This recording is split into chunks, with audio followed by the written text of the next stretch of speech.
10th का जो chapter number 1 है ना, चैप्टर नंबर 1 का जो कुछ पार्ट रह गया था जिसमें हम मृदा के बारे में पढ़ेंगे, सॉइल के बारे में पढ़ेंगे। ठीक है, सॉइल एज अ रिसोर्सेस, मृदा संसाधन के बारे में हम पढ़ेंगे। तो हम इसमें देखेंगे जो हमने इसका फर्स्ट पार्ट जो अपलोड कर दिया था क्लास 10th की भूगोल का चैप्टर नंबर फर्स्ट का जो फर्स्ट पार्ट अपलोड कर दिया था, ये सेकंड पार्ट जिसमें हम सॉइल के बारे में पढ़ेंगे। हम देखेंगे जो मिट्टी है वो किस तरीके से हमारे लिए यूजफुल होती है, जो मिट्टी है उसका इस्तेमाल क्या होता है हमारे लिए, क्या मिट्टी नहीं होगी तो हम क्या मतलब ये सब चीज़ें जो खेती वगैरह नहीं कर पाएंगे, और जो मिट्टी है क्या वो आजकल में बन जाती है क्या, तो ये सब चीज़ें हम इसे पढ़ेंगे। जो मिट्टी है वो हमारे लिए बहुत ज़्यादा महत्वपूर्ण है, जिससे मिट्टी से हम खेती वगैरह जो है हम कर पाते हैं, मिट्टी के द्वारा जो हो जाती है मध्यम मिट्टी के माध्यम से। मिट्टी एक जीवंत तंत्र है, मृदा बनने की प्रक्रिया काफ़ी लंबी होती है। जो मिट्टी है वो कुछ दिनों में कुछ सालों में नहीं बनती, मिट्टी जो बनने में उसे काफ़ी समय लग जाता है, और जितनी ज़्यादा मिट्टी पुरानी होती है उतनी ज़्यादा ही वो उपजाऊ होती है, और जितनी गहरी तक नीचे करते चले जाते हैं वो और भी उपजाऊपनी मिलती रहती है और अच्छी मिट्टी जो है वो मिलती है। आपने देखा होगा जो रेगिस्तान वगैरह होते हैं तो कोई इतना बड़ा माउंट वगैरह है, कोई इस तरीके से बड़ा टीला जो होगा कुछ पत्थर का होता है, लेकिन वो घर्षण की वजह से, वो किसी ना किसी घर्षण की वजह से, जैसे आंधी चलती है, जब आंधी चलती है तो आपने देखोगे जब आँख खोल के रखो आप आंधी में, आपकी आंखों में क्या घुस जाता है, मट्टी घुस जाती है, लेकिन वो दिखती है क्या, नहीं दिखती, लेकिन वो हमारी आंखों में चली जाती है। तो वो घर्षण जब लगातार इस तरीके से कहीं पर पत्थरों की जैसे चट्टाने होती है, जब मट्टी ऐसे करके मट्टी उड़ेगी, तो मट्टी जब किसी चीज़ से रगड़ेगी लगातार, तो वो जो इतना बड़ा माउंट सा था ना, इतना बड़ी चट्टान थी, वो घिस घिस की क्या हो जाती है, छोटी हो जाती है, और वो किसी न किसी अलग अलग तरीके की शेप में परिवर्तित हो जाती है। तो यही चीज़ हमें बताते हैं, जैसे हम रेगिस्तान या कोई इस तरीके से जगह जाते हैं जहाँ पर बहुत ज़्यादा मट्टी होती है, वहाँ पे कोई मतलब टीला वगैरह होता है, उसकी शेप जैसी पहली होती है उससे भी ज़्यादा कंपेयर करें तो वो छोटी हो जाती है। वो इसी वजह से, क्योंकि जब हवा चलती है, आंधी चलती है, हवा चलती है, तो उन कण उस हवा में उसमें क्या होते हैं, मिट्टी के छोटे छोटे क्या होते हैं, कण होते हैं, जो हमें दिखते नहीं है, लेकिन वो घर्षण करते हैं और उसकी शेप को छोटा करते चले जाते हैं। ठीक है, अब ये देखो, हम ये इसमें देखेंगे तो उच्चतम जनक शैल अथवा सस्तर शैल जलवायु, वनस्पति और अन्य जैव पदार्थ तथा समय मृदा बनने की प्रक्रिया में बहुत ही मुख्य कारक होते हैं। ये कुछ ऐसे इंपॉर्टेंट पॉइंट है जो मिट्टी को उपजाऊ बना और मिट्टी बनाने में काफ़ी ज़्यादा इंपॉर्टेंट रोल अपना प्ले जो है वो करते हैं। प्रकृति के अनेकों तत्व जैसे तापमान परिवर्तन, बहते जल की क्रिया, पवन, हिमनदी तथा अपघटन क्रियाएं आदि मृदा बनने की प्रक्रिया में महत्वपूर्ण योगदान जो है वो निभाते हैं। और मृदा में होने वाले रासायनिक और जैविक जो परिवर्तन भी बेहद महत्वपूर्ण होते हैं। और मृदा बनने की प्रक्रिया को निर्धारित करने वाले तत्व उनके रंग, गहराई, गठन, आयु व रासायनिक और भौतिक गुणों के आधार पर भारत की जो मृदाओं के निम्नलिखित प्रकार है। अब ये देखो, जो मिट्टी है, हमने जो हर हमारे जैसे भारत है, भारत में हर एक जगह पे सेम मिट्टी नहीं पाई जाती। आपने देखो अगर कुछ ऐसा एरिया होता है, ठंडा एरिया होता है, कहीं कहीं पर बहुत ज़्यादा ठंडा एरिया होता है, वहाँ की मिट्टी जो होती है वो अलग होती है। कहीं आपने देखा होगा लगातार बारिश होती है, वहाँ की मिट्टी अलग होती है। आपने देखा होगा कहीं पर बहुत ज़्यादा सूखा रहता है, वहाँ की मिट्टी अलग होती है। आपने देखा होगा कहीं पर ऐसी मिट्टी होती है कि जैसे वहाँ पे कभी बारिश हो रही है कभी नहीं हो रही है, इस तरीके से रहता है, मिट्टी अलग। अब मिट्टी के हिसाब से जैसे हमने देखो, जैसे ये मिट्टी ये दिखाया हुआ है, भारत का नक्शा दिखाया है, इसमें हमें कितने तरीके की मिट्टी बताई, देखो पर्वत और वन, यहाँ पे अलग तरीके की जो मिट्टी है हमें यहाँ पर देखने मिलेगी, जहाँ पर उस तरीके जहाँ पर इसी तरीके के जो पेड़ उगते हैं, जैसे चीड़ वगैरह के पेड़ आपने देखे होंगे, यहाँ पर कोई नॉर्मली पेड़ नहीं उगते, यहाँ पे इसी तरीके के शेप के जो हैं पेड़ उगते हैं, वहाँ पे वहाँ की मिट्टी क्या होती है, अलग होती है। और ये जो देखो बीच वाली होती है जलोढ़ मिट्टी, ये वाली मिट्टी बहुत ज़्यादा अच्छी होती है। वो किस वजह से होती है, क्योंकि आपने देखा होगा जब यहाँ से नदियाँ, जो गंगा जमुना जब ऊपर से जैसे बहकर आती हैं, जब कोई जैसे पर्वत होगा, पर्वत उस पे से जो नदियाँ जब बहकर आती हैं, ऐसे करके बहकर आ रही हैं, ठीक है, तो वो जब नदियाँ बहती हैं तो वह अपने साथ में क्या लेकर चलती हैं, बहुत सारे कंकड़, बहुत सारे पत्थर, बहुत ज़्यादा सिल्ट लेकर चलती हैं वो। फिर वो क्या करती हैं अपने साथ में, जब वो लेकर चलती हैं तो वो ऊपर से नीचे तक बहती चली जाती है। यहाँ पर ये रहती है, यहाँ पे यहाँ से ये लेकर बहती रहती है। फिर जो कुछ वैसी नॉर्मल जो मिट्टी होती है यहाँ पर जमा भी होती रहती है, तो इस कारण जो यहाँ की जो जलोढ़ मृदा होती है ये काफ़ी ज़्यादा उपजाऊ होती है, यहाँ पर अच्छी खासी खेती होती है। पंजाब हरियाणा का जो क्षेत्र है वो इसी एरिया में जो पड़ जाता है, तो आपने देखोगे कि यहाँ की खेती बहुत ज़्यादा अच्छी और उपजाऊ जो है यहाँ की खेती होती है। और यहाँ पर अभी आपको इसी में ही आगे वो चीज़ें देखने को मिलेगी, आपको खादर और बांगर जो है वो चीज़ें देखने को मिलेगी, जो आपने 9th क्लास में पढ़ी थी ना, वो चीज़ें आपको देखने के लिए इसमें मिलेगी। फिर उसके बाद आ जाती है लाल और पीली मिट्टी। ये जो लाल और पीली मिट्टी आपके इस भाग में देखने के लिए मिलेगी, जो आपके साउथर्न पार्ट है, और यहाँ पे आपके इस वाले एरिया में आपको देखने को मिलेगी। फिर आ जाता है काली मिट्टी, जो बीच के पठारी क्षेत्र में मिलती है, ये देखने के लिए जो होती है काली मिट्टी, ये देखने के लिए मिलेगी। फिर आता है लेटराइट सॉइल, जो कुछ ही हिस्से में देखने के लिए मिलेगी, ज़्यादा हिस्सा लेटराइट सॉइल कवर नहीं करती। फिर आ जाती है शुष्क मिट्टी, जो कि सूखा वगैरह जो एरिया होता है ना, वहाँ पे ये देखने के लिए मिलेगी। तो हम बात करते हैं पहली क्लासिफिकेशन ऑफ सॉइल, जिसको कहते हैं मृदाओं का वर्गीकरण। तो पहले हम क्या पढ़ेंगे बेटा, alluvial soil. Alluvial soil most important soil है। अगर आप जैसे किसी भी गवर्नमेंट एग्जाम में भी प्रिपरेशन जो है वो कर रहे हैं, तो उसमें भी ये चीज़ें पूछी जाती हैं कि जो एलुवियल सॉइल होता है इसके बारे में बताइए, इसकी इंपॉर्टेंस बताइए, और कौन कौन से एरिया में जो है ये एलुवियल सॉइल जो है, ये जलोढ़ मृदा जो है वो पाई जाती है। और जो और ये तो मोस्ट ज़्यादा इंपॉर्टेंट है, जिसमें पूछा जाता है भांगर और खादर जो है वो क्या होता है। ठीक है बेटा, अबे देखो इसमें क्या दिखा है, वास्तव में संपूर्ण उत्तरी मैदान जलोढ़ मृदा से बना हुआ है। तो कहाँ पर देखने को मिलेगी हमें, उत्तरी मैदान में। कहाँ पर, उत्तरी मैदान, जो ऊपर की तरफ जो पड़ता है वहाँ पर ये देखने के लिए मिलेगी। ये मृदा हिमालय की 3 महत्वपूर्ण नदी तंत्रों सिंधु, गंगा और ब्रह्मपुत्र नदियों द्वारा लगाए गए निक्षेपों से बनी हुई होती है। तो किनसे होती है ये, सिंधु, गंगा और ब्रह्मपुत्र, इन नदियों के द्वारा जो फ्लो हो रहा होता है, तो वहाँ से जो चीज़ें बहती है वो इस मट्टियों में, यहाँ की नदी में जो है वो आ जाती है। इस नदी के थ्रू यहाँ पे मट्टी जो है वो जमा हो जाती है, जिसकी वजह से यहाँ की मट्टी है ज़्यादा जो है उपजाऊ होती है। ठीक है, ये मृदाएं एक संग्रह गलियारे के द्वारा राजस्थान और गुजरात तक फैली हुई होती हैं। जलोढ़ मृदा में रेत, सिल्ट और मृत्तिका के विभिन्न अनुपात पाए जाते हैं। किसके अनुपात पाए जाते हैं, रेत, सिल्ट और मृत्तिका के अनुपात पाए जाते हैं। जब जैसे हम नदी के मुहाने से घाटी में ऊपर की ओर बढ़ते हैं, तो मृदों का जो कणों का आकार बढ़ता चला जाता है। आपने देखा होगा, जब ऊपर से नदी है वो बह के आएगी तो अपने साथ कैसे कंकड़ लेके आती है वो बेटा, मोटे मोटे और बड़े, मोटे और बड़े कण लेके रखती है। कैसे कण लेके रखती है, मोटे और बड़े। अब देखो, जैसे अब देखो, इसको हम नदी को यहाँ से युवा और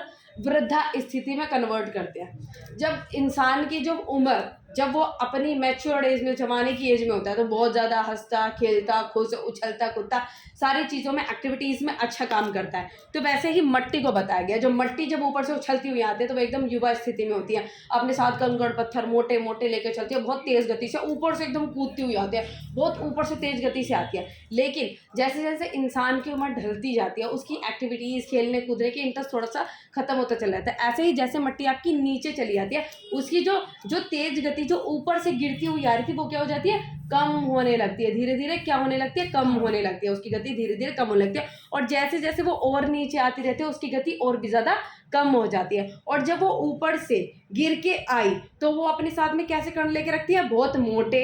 अब आपने देखा होगा, जब आप गंगा नदी या कहीं पे नहाने जाते हो तो आपको वो कंकड़ कैसे मिलते हैं, इतने इतने से कंकड़ मिलते हैं ना वो, और कैसी शेप में मिलते हैं, गोल शेप में। कितना अच्छा शेप लगता है वो गोल। कैसे होते हैं वो, का नदी थोड़ी करती, कोई भगवान थोड़ी करके देता है वो, मतलब भगवान वही नेचुरल तो है, लेकिन वो क्या होता है, वो जैसे ऊपर से मोटे मोटे कंकड़ गिरे, कोई शेप करने वाला तो बैठा नहीं है नदी में, ऊपर से जब कंकड़ गिरते हैं वो टकरा के वो इस तरीके की शेप उनकी हो जाती है। वो छोटी छोटी गोल गोल शेप हो जाती है, कितने सुंदर लगते हैं वो, है ना, इतने थे।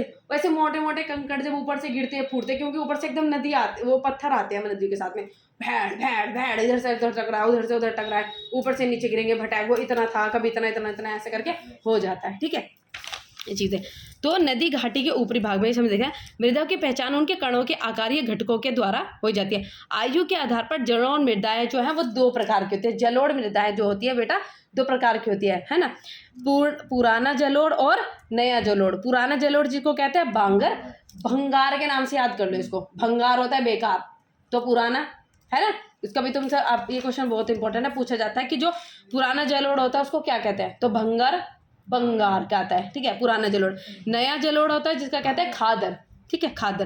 पुराना जलोढ़ और भंगार मृदा में कंकर ग्रंथियों का जो मात्रा ज्यादा होती है, पुराने जलोढ़ में किसकी मात्रा ज्यादा होती है, कंकड़ वगैरह की मात्रा ज़्यादा होती है। और जो नया जलोढ़ होता है उसमें जो मृदा की तुलना में ज़्यादा जो महीन कण होते हैं। जो नए जलोढ़ में मट्टी कैसी होती है, महीन होती है, मतलब जो कण होते हैं वो क्या होते हैं, छोटे छोटे होते हैं। ठीक है, जलोढ़ मृदाएं बहुत उपजाऊ होती हैं और अधिकतर जलोढ़ मृदा में पोटाश, फॉस्फोरस और चूना मौजूद होता है। तो ये भी क्वेश्चन आ जाता है एक बार की, जो जलोढ़ मृदा होती है एलुवियल सॉइल में क्या क्या चीज़ें पाई जाती है, आपको देख रहे, पोटाश, फॉस्फोरस और चूना की मात्रा है ज़्यादा होती है। और किस तरीके की खेती, अब तुम्हें देखो क्या चीज़ है, देखिए हमने इसमें कहाँ पे मिलती है, ये किस नदी के द्वारा होती है, क्या इसमें चीज़ें पाई जाती हैं, इसके 2 हिस्से होते हैं, वो चीज़ें देख ली।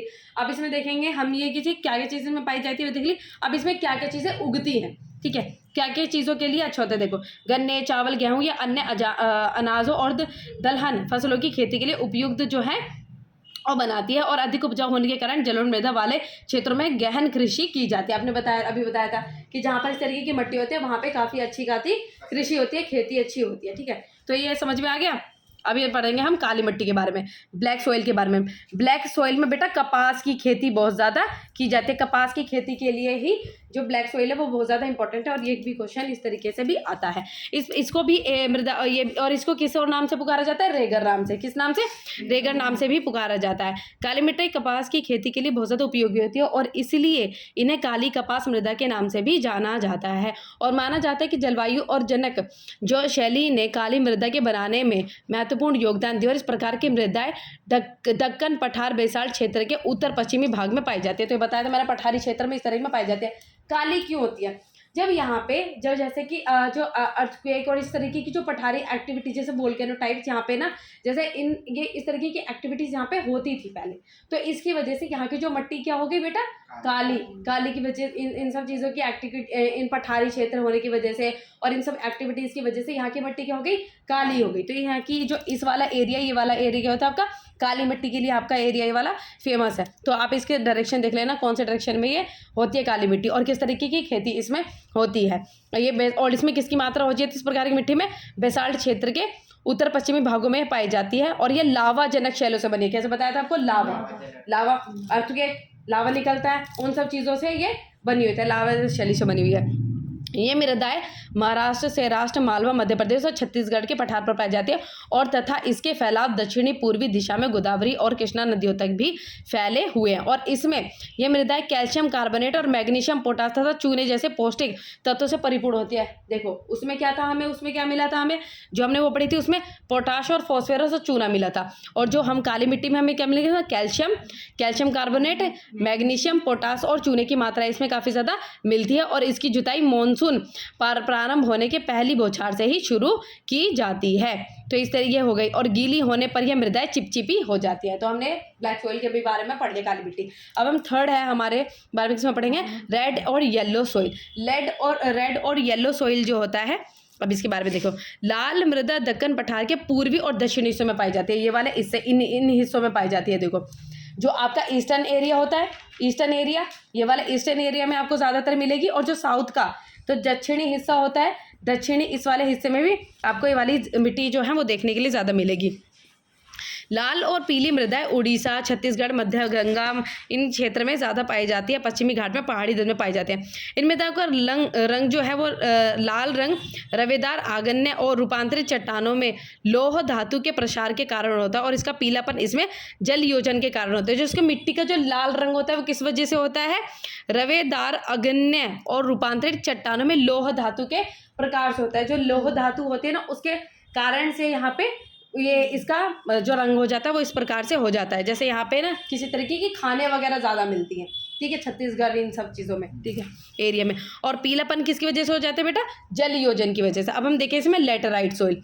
लेटराइट सॉइल जो होती है, लेटराइट सॉइल ये इसका अर्थ क्या होता है, ईंट। आपने देखी होगी ईंट कैसी होती है, लाल सी होती है ना। देखो लेटराइट सॉइल, ये इसको ये ज़्यादा एरिया में देखने के लिए मिलती है, कुछ ही क्षेत्र में देखने के लिए मिलेगी। यहाँ पे देखो, यहाँ पे ये वाली लेटराइट सॉइल, और इस एरिया में यहाँ पे देखने के लिए मिलेगी लेटराइट सॉइल। लेटराइट मृदा का जो निर्माण है वो उष्ण कटिबंधीय और उपोष्ण कटिबंधीय जलवायु क्षेत्रों में आर्द्र एवं शुष्क ऋतुओं के एक के बाद होने की वजह से होता है। जैसे लेटराइट सॉइल उस वजह से होता है जैसे मिट्टी का खराब हो जाना। देखो यह भारी वर्षा से अत्यधिक निक्षालन का परिणाम है, और लेटराइट मृदा ज़्यादातर गहरी और अम्लीय पीएच इसका होता है 6.0 जैसे ज़्यादा होता है इसका पीएच, और इसमें सामान्यतः पौधों के पोषक तत्व की कमी होती है, और यह ज़्यादातर दक्षिण राज्यों महाराष्ट्र के इन कुछ एरिया में मिलती है। जैसे दक्षिण राज्य महाराष्ट्र के पश्चिमी घाट क्षेत्र, उड़ीसा, पश्चिमी बंगाल के कुछ हिस्सों, उत्तर पूर्वी प्रदेशों में पाई जाती है। जहाँ इस मिट्टी में पर्णपाती और सदाबहार वन मिलते हैं, वहाँ इसमें हार्मोन्स और पर्याप्त रूप में मिलता है, परंतु विरल वनस्पति तथा अर्धशुष्क पर्यावरण में इसमें हार्मोन्स की मात्रा कम पाई जाती है। देखो जहाँ इस मिट्टी में सदाबहार वन मिलते हैं, जहाँ पर इस मिट्टी में सदाबहार वन मिलते हैं, वहाँ पर इसमें जो हार्मोन्स की मात्रा क्या होती है बेटा, ज़्यादा पाई जाती है। लेकिन जब क्या होता है, परंतु जो विरल वनस्पति और अर्धशुष्क पर्यावरण में इसमें जो हार्मोन्स की मात्रा कम पाई जाती है। जहाँ पर सदाबहार वन नहीं होते वहाँ पे इसमें हार्मोन्स की जो मात्रा होती है, जो मिट्टी के लिए जरूरी होती है, उसमें क्या हो जाती है, कम पाई जाती है। ठीक है। स्थल रूपों पर उनकी स्थिति के अनुसार उसमें अपर्दन और भूमि निम्नीकरण की संभावना होती है और मृदा संरक्षण की उचित तकनीक की मदद से इन मृदाओं पर कर्नाटक, केरल, तमिलनाडु में चाय तथा कॉफी उगाई जाती है। मतलब इस मिट्टी को ठीक करने के लिए इसमें चाय कॉफी, ये बता रहे हैं कि जो मृदा संरक्षण की उचित तकनीक की मदद से मृदा संरक्षण की, जैसे मिट्टी को किस प्रकार से संरक्षण जो है वो किया जा सकता है, उसकी तकनीक की मदद से इन मृदाओं पर कर्नाटक, केरल, तमिलनाडु में चाय तथा कॉफी जो है इस मिट्टी के ऊपर उगाई जाती है मृदा संरक्षण की तकनीकें इस्तेमाल करके। तो लेटराइट सॉइल भी हमने देख लिया। अब इसमें देखेंगे बेटा मरुस्थली सॉइल, जिसको कहते हैं एरिड सॉइल। मरुस्थली मृदाओं का रंग क्या होता है बेटा, लाल और भूरा होता है और ये मृदाएं साधारणतः रेतीली और लवणीय होती है। कुछ क्षेत्रों में इन मृदाओं में नमक की मात्रा अधिक होती है कि झीलों से जल वाष्पित करके खाने का नमक भी बनाया जाता है। आपने देखा होगा कि इसमें क्या होता है, नमक की मात्रा ज़्यादा होती है। कुछ लोग आपने देखा होगा कि पानी से नमक बनाते हैं, और कहीं पर इन मट्टियों से भी नमक बनाया जाता है। कुछ क्षेत्रों में इन मृदाओं में नमक की मात्रा अधिक होती है कि झीलों से जल विस्पित करके। इस प्रकार की मृदाओं में हार्मोन्स तथा नमी की मात्रा जो है, नमी की जो मात्रा कम होती है। नमी की मात्रा कम किस वजह से होती है, क्योंकि यहाँ पे पानी की कमी होने की वजह से इसकी मिट्टी में जो नमी नहीं होती है। ठीक है।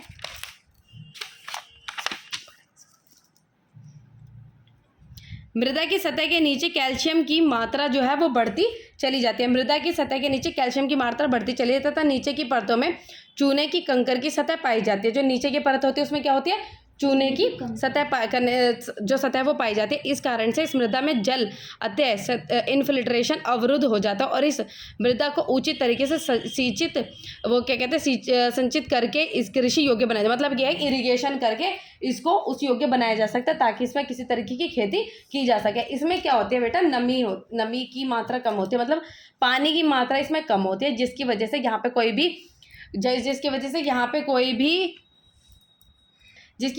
किसी भी तरीके की खेती नहीं होती। तो इसमें हम अगर खेती करना चाहें तो अच्छी खेती हो सकती है अगर इसमें यहाँ पे अच्छा प्रॉपर इरिगेशन सिस्टम फैसिलिटी यहाँ पे कराई जाए तो। ठीक है।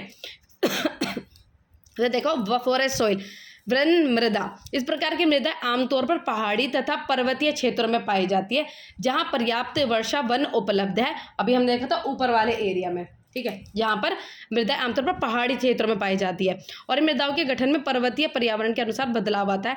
नदी घाटियों में ये मृदाएं दोमट और सिल्तदार होती हैं, लेकिन ऊपरी ढालों पर इनका गठन मोटे कणों का होता है। हिमालय के हिमाचित क्षेत्रों में इन मृदाओं का बहुत अपर्दन होता है और यह अधिसिल्क, एसिडिक तथा हार्मोन्स रहित होती हैं। नदी घाटियों के निचले क्षेत्र, विशेषकर नदी सोपन तथा जलोढ़ पंखों आदि में मृदा उपजाऊ होती है। मतलब ज़्यादातर ये इतनी कुछ नीचे वाले क्षेत्रों में ये मिट्टी ज़्यादा उपजाऊ होती है क्योंकि ये नीचे वाले एरिया से लगी हुई होती है। ठीक है। अब देखो मृदा अपर्दन और संरक्षण, सॉइल इरोजन और सॉइल कंजर्वेशन। मिट्टी पर जब कोई भी तरीके की खेती की जाती है तो उसमें पहले नॉर्मल नेचुरली खादी यूज़ होती थी। ठीक है। लेकिन टाइम के हिसाब से इसमें केमिकल फर्टिलाइजर्स यूज़ करने से और जो मिट्टी में ज़्यादातर पानी छोड़ने की वजह से जो ऊपर की लेयर क्या हो जाती है, बहने की वजह से जो मिट्टी हो जाती है वो क्या हो जाती है बेटा, खराब हो जाती है। और मिट्टी को ऐसे करके कोई भी चीज़ कर रहे हो उसमें एकदम उखाड़ने की वजह से मिट्टी क्या हो जाती है, खराब हो जाती है। तो मिट्टी जो है अपर्दन क्या होता है और जो मिट्टी है उसको हम किस प्रकार से बचा सकते हैं। जो मृदा के कटाव तथा उसके बहाव की प्रक्रिया को मृदा अपर्दन कहा जाता है। मृदा के कटाव और बहाव, जैसे ऊपर की परत उसकी बह जाना और कोई भी चीज़ एकदम ऐसे करके खींच लेना, तो मिट्टी क्या हो जाती है, ऊपर की जो लेयर उसकी हट जाती है, मृदा अपर्दन कहते हैं। मृदा के बनने और अपर्दन की क्रियाएं सामान्यतः साथ साथ चलती है और इन दोनों में संतुलन होता है। लेकिन मानवीय क्रियाओं जैसे वनमूलन, अति पशुचारण, निर्माण और खनन इत्यादि से कई बार यह संतुलन भंग हो जाता है। इन्होंने कहा कि मिट्टी बनने की प्रक्रिया है और मिट्टी का जो खराब अपर्दन की प्रक्रिया, इन दोनों में बैलेंस होता रहता है। जैसे कार्बन डाइऑक्साइड और ऑक्सीजन में बैलेंस होता है, लेकिन अब देखते हैं कि ऑक्सीजन की मात्रा कम होती है और कार्बन डाइऑक्साइड की मात्रा बढ़ती जाती है। तो उससे क्या हो जाता है, इनबैलेंस होने की वजह से एनवायरनमेंट जो है उसमें गड़बड़ हो रही है। जिसकी वजह से धरती का तापमान क्या होता है, बढ़ता जा रहा है। उसी की वजह से मृदा अपरदन जो है, इनमें मृदा अपरदन और जैसे मिट्टी का बनना और मृदा अपरदन में भी संतुलन था। लेकिन लोगों की इन एक्टिविटीज़ की वजह से, किन एक्टिविटीज़ की वजह से, वनमूलन और अति पशुचारण की वजह से और खनन, जो आपको बताया था माइनिंग वगैरह करते हैं, इनकी वजह से जो मिट्टी है उसमें अपरदन की मात्रा, जो उसकी बनने की मात्रा से अपरदन की मात्रा क्या हो गई, ज़्यादा हो गई। उससे क्या हो गई, तो मृदा अपरदन की जब मात्रा ज़्यादा हो गई तो हमारी मिट्टी क्या हो गई, खराब होनी ज़्यादा शुरू हो गई। और इन दोनों के बीच में जो बैलेंस था वो क्या हो गया, बैलेंस बिगड़ता चला गया, असंतुलन होता चला गया।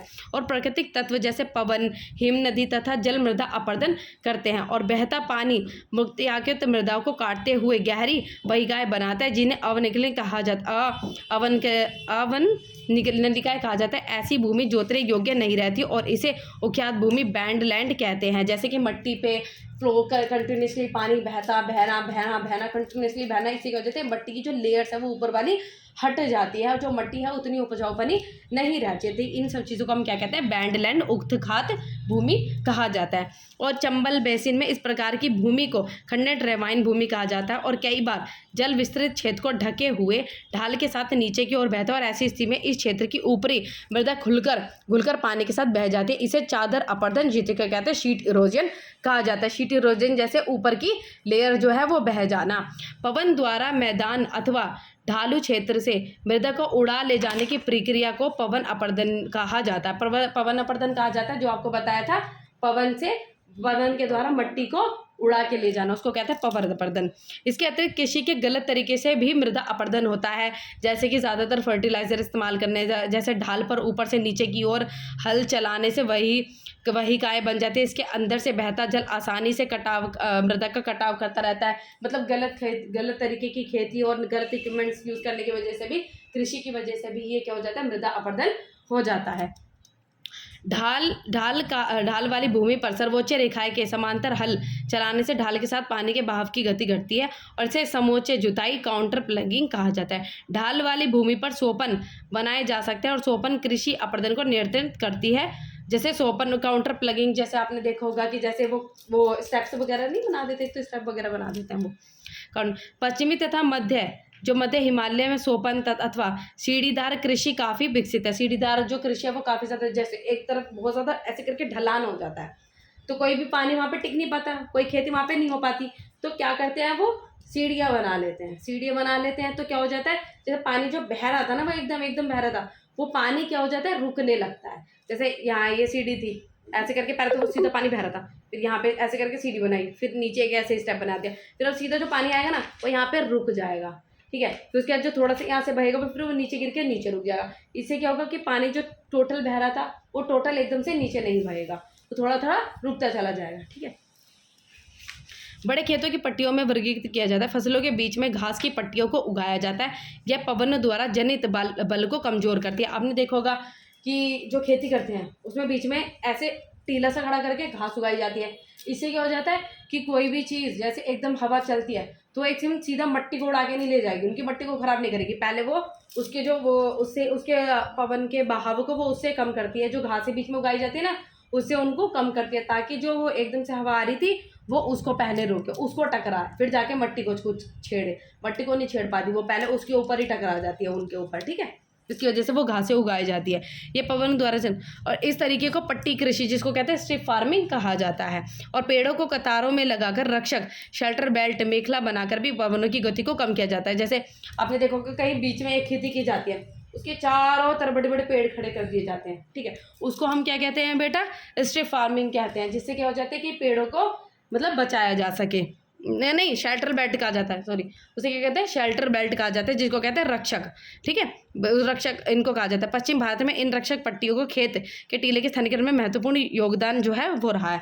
तो यही आपका चैप्टर है, इसमें आपको समझ में आ गया ये सारे चैप्टर मृदा के बारे में। और ये बहुत ज़्यादा इंपॉर्टेंट टॉपिक है गवर्नमेंट एग्जाम के लिए भी। अगर कोई बच्चा तैयार करता है तो मृदा अपरदन क्या हो जाते हैं, मृदा को किस तरीके से बताया जाता है और किस तरीके की मट्टियाँ होती हैं और कैसी कैसी मट्टी होती है, कहाँ पर पाई जाती है, किस तरीके की उसमें खेती की जाती है और किस मट्टी में क्या क्या चीज़ें मिलती हैं।